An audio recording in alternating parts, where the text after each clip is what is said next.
1952 সালের থেকে যে রক্ত দেওয়া শুরু হয়েছে, সে রক্ত আজও শেষ হয় নাই। কবে শেষ হবে তা জানি না। আজ শহীদ দিবসে শপথ নিতে হবে, যে পর্যন্ত না 7 কোটি মানুষ তার অধিকার আদায় করতে না পারবে, সে পর্যন্ত বাংলার মা বোনেরা, বাংলার ভাইয়েরা আর শহীদ হবে না, গাজী হবে। সামনের দিন আরো কঠিন হবে বলে আমার মনে হচ্ছে।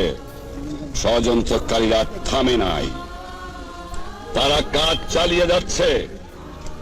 আমরা সকলের সহানুভূতি, ভ্রাতৃত্ব কামনা করি। তার অর্থ এই নয় যে আমার 7 কোটি মানুষকে গোলাম করে রাখবে। তার অর্থ এই নয় আমার দেশকে বাজার বা কলোনি করে রাখবে।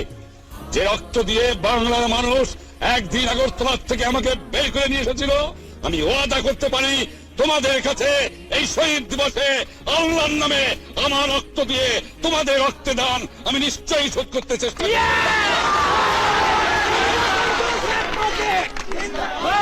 বাংলা বন্ধু শেখ মুজিব জিন্দাবাদ।